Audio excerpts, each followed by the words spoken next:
Welcome back, grade 12s. Now, we're going to look at a couple of questions that are liable to pop up at some point based on the lesson we've just had a look at. And we're going to start by, let me introduce something to you, let's put it that way. When it comes to history and analysis of history, social commentators use cartoons. Now, a cartoon is not necessarily Tom and Jerry running around, but this is diagrams or pictures that are drawn by somebody in order to convey a message or a meaning or to explain something. So I'd like you to look at this cartoon on the screen behind me now. I'll give you a moment or two just to have a look at that. Tell me what you think.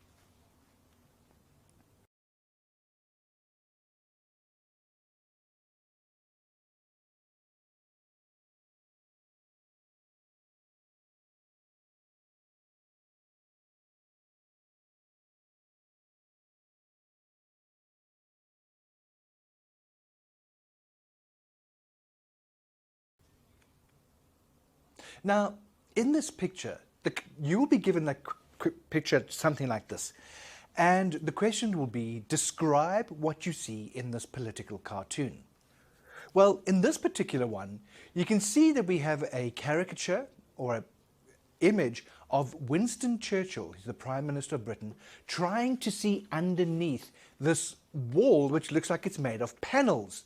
So we know that Winston Churchill had already coined the phrase, the Iron Curtain. So it's like he's lifting up a curtain, trying to see underneath. And there's the line printed across there, no admittance. We can see the railway line coming to an end at the wall, and the word Europe is kind of obscured by the actual wall itself. So what is this?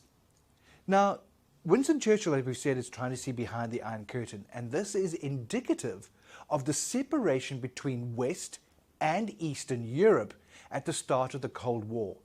And this division came up because of a fear of the unknown. Another question you could be asked is, who is Joe? Because it says, no admittance by order Joe. Well, obviously, that wall was put up, or that barriers were put up, by Joseph Stalin. So we know that Joe is Joseph Stalin, the Russian premier. What part of Europe is sealed off?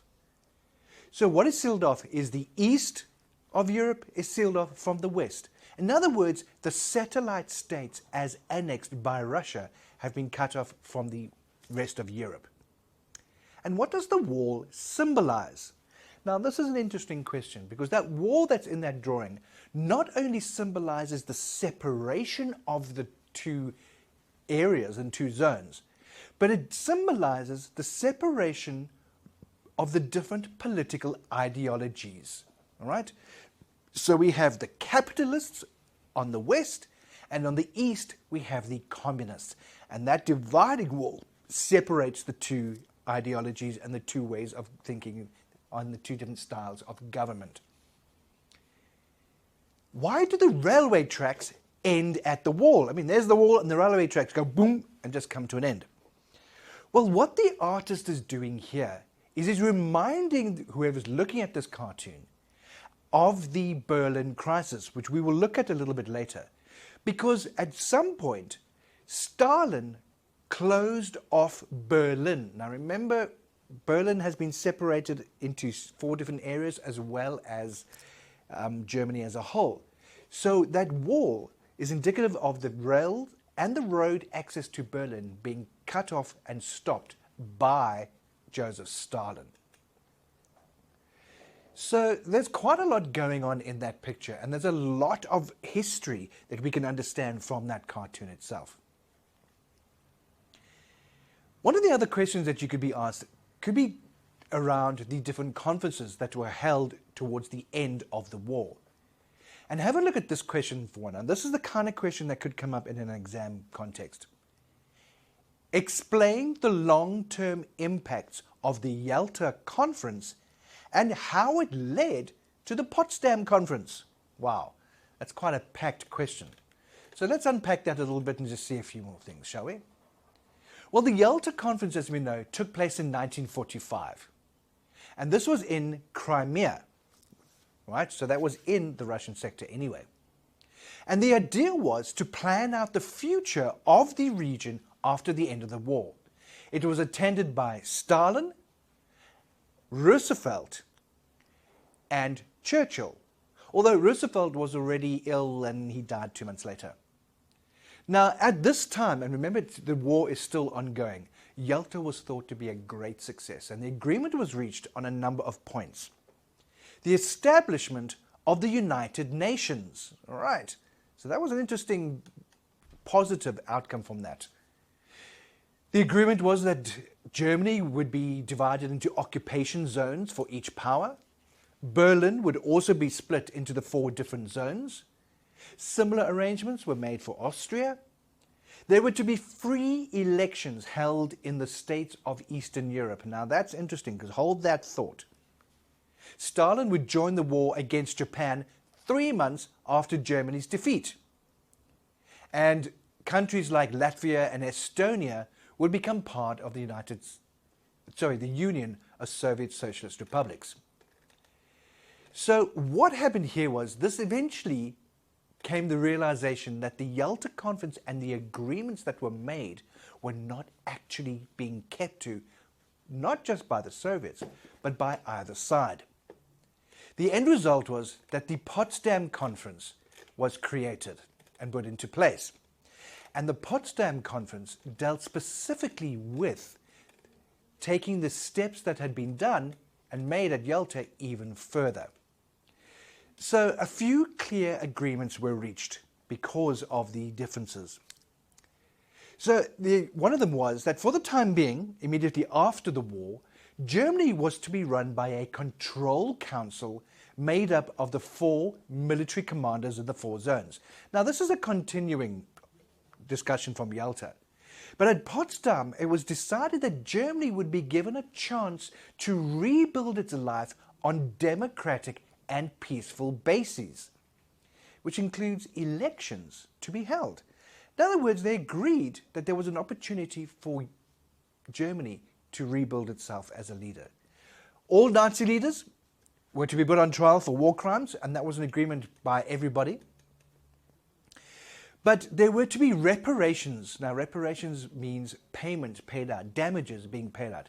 And Germany was to make reparations to the countries that were affected by the war that they instigated, remember?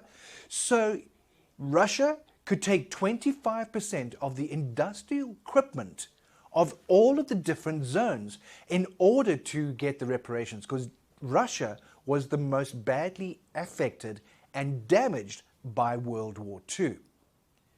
Now, unfortunately, this left Stalin no access to the mining and industrial areas. So the West approved of a shifting of the Polish border. And this would have meant that sections of Germany were inculcated and brought into and became part of Poland. Now, Stalin didn't want to see any kind of growth. Stalin wanted to see Germany completely obliterated. Now, we've said this before, but bear in mind, this is the second time in 30 years that Germany had invaded Russia. By this stage, as far as the Russian leaders, Stalin was concerned, never again. We're going to make sure this doesn't happen, and wanted to see the total destruction of Germany. So, just as significant at what was said at Potsdam was what was not said, because Truman did not inform Stalin about the nature of the atomic bomb. By this stage, because the Yalta Conference agreements were not reinforced and brought across, the Potsdam Conference was put together. And the doubt, the fear, and the mistrust between the leaders was at such a point that Truman did not divulge fully the effect, the nature, and the impact of the atomic bomb, although he did tell Churchill. So once again, we can see that an impact from these conferences is the growth and the further development of the distrust and the dislike between the world leaders. So, Germany acquiesces and surrenders in 1945. 2 days afterwards, America drops bombs on Japan, the atomic bomb. And this completely freaked out the Russians because suddenly they realized the extent of the animosity and the power that the USA had. And the Russians were getting even more and more distrustful of the West because at this point they wanted to take over certain sections of Japan, but the West refused to allow Russia to be part of the occupation that took over Japan. So this resulted in the world moving into a nuclear age. Keep your eyes open for any further questions that may come up. Go to www.iwas.co.za and you'll find even more questions around the Cold War, Churchill, Stalin and Truman, and what happened and how the politics and the social dynamics of the time were influenced because of this Cold War. Good luck. Hey grade 12s, well, we've been looking at the Cold War and been looking at the conflict between nations. Now, we are at war at the moment as well.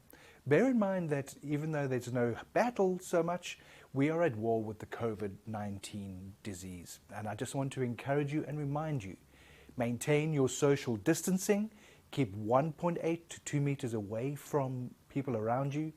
Always make sure that you're wearing a mask or a screen. And most importantly, don't forget to sanitize your environment and wash your hands. You need a good cleanser that goes up to or higher than 70% alcohol. And if you want to know about washing your hands, there are various different things and techniques about showing how to wash your hands properly. But remember that it's a minimum of 20 seconds. And in fact, if you want to time yourself properly, then you do that by singing happy birthday to yourself. So I just want to wish you everything of the luck. Stay safe, make sure that you sanitize, make sure that you social distance, and stay healthy, everybody. Good luck.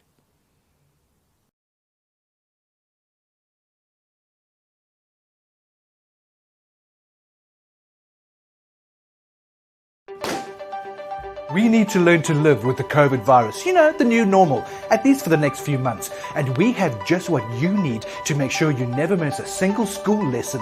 And it's absolutely free. Mahala! High quality, powerful, animated lessons for all your subjects.